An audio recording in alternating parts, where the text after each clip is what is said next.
Hello दोस्तों, नमस्ते। आज मैं आपको इग्नू एमएससी जूलॉजी के जो फाइनल ईयर के परसेंटेज है वो कैसे काउंट करना है वो मैं आपको आज बताऊंगा। काफ़ी लोगों को परसेंटेज कैलकुलेट करने में काफ़ी कन्फ्यूजन रहता है। मेरे इस वीडियो के बाद में आपकी परसेंटेज काउंट करने से रिलेटेड कोई क्वेरी नहीं रहेगी। तो जैसे कि आपको पता ही है कि हमारे जो असाइनमेंट्स के मार्क्स होते हैं वो 30% काउंट होते हैं। तो जहाँ हम एक एग्जांपल लेते हैं कि जैसे हमारे फाइनल ईयर दोनों ईयर के जो टोटल असाइनमेंट्स मार्क्स हैं वो 1500 है, ओके। और उस 1500 में से जैसे हमने 1200 मार्क्स हैं वो ऑब्टेन कर लिए हैं। तो हमने 1200 का 30% कैलकुलेट कर लिया है जो कि 360 है। सेकेंड स्टेप में हम अपने थ्योरी के मार्क्स कैलकुलेट करते हैं। तो हमने एक एग्जांपल लिया कि हमारी थ्योरी के जो टोटल मार्क्स हैं वो भी 100 में से होते हैं। तो हमारे टोटल 15 सब्जेक्ट्स हैं, तो ऐसे 1500 टोटल मार्क्स हो गए। और उस मार्क्स में हमने कितने ऑब्टेन किए कि हमने जैसे कि 1000 मार्क्स ऑब्टेन किए। अब हम जो थ्योरी के मार्क्स हैं उसका 70% वो है जो काउंट कर लेते हैं। तो जैसे 70% 1000 का हो गया, 700 हो गया।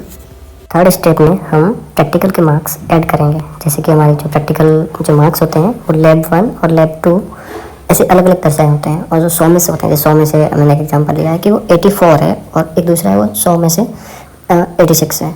तो जिसका प्रैक्टिकल का क्रेडिट 4 होता है उसको हमें 2 से डिवाइड करना रहता है। अब जैसे कि हमने हमारे जो प्रैक्टिकल के मार्क्स हैं वो हमने सारे ऐड किए हैं जो कि 321 है। और जो हमारा प्रोजेक्ट है वो 100 मार्क्स का है। और जैसे कि हम मानते हैं कि 100 में से हमने 80 मार्क्स ऑब्टेन किए हैं। अब हम इसके बाद हम हमारे सारे मार्क्स ऐड करेंगे। हम हमारे असाइनमेंट्स के मार्क्स 360, थ्योरी में जो मार्क्स हमें मिले हैं 700 और प्रैक्टिकल के मार्क्स 321 और प्रोजेक्ट में 80 मार्क्स, सबको हम ऐड करेंगे तो ये हो जाएगा 1461। मार्क्स कैलकुलेट करने के बाद हमने इसका परसेंटेज काउंट कर लिया। टोटल मार्क्स हमारे 2000 हुए और 2000 में हमें कितने मार्क्स मिले 1461। उस बेसिस पे हमारे 73% बने।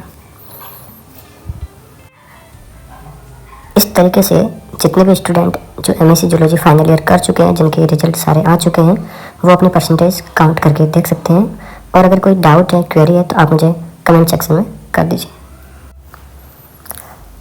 अब आपका एक डाउट है वो मैं क्लियर कर देता हूँ कि टोटल मार्क्स 2000 कैसे हुए, 2000 कैसे हुए। जैसे कि हम सबको पता है कि हमारे जो असाइनमेंट्स के मार्क हैं वो 30% ऐड होते हैं और जो हमारे थ्योरी के मार्क्स हैं वो 70% ऐड होते हैं। तो टोटल 100 हो गया। मतलब हमारे 15 सब्जेक्ट हैं तो टोटल मार्क्स 1500 हो गए। उसके बाद हमारे पास 4 प्रैक्टिकल की लैब थी, सबके 100 नंबर है तो 400 वो हो गए।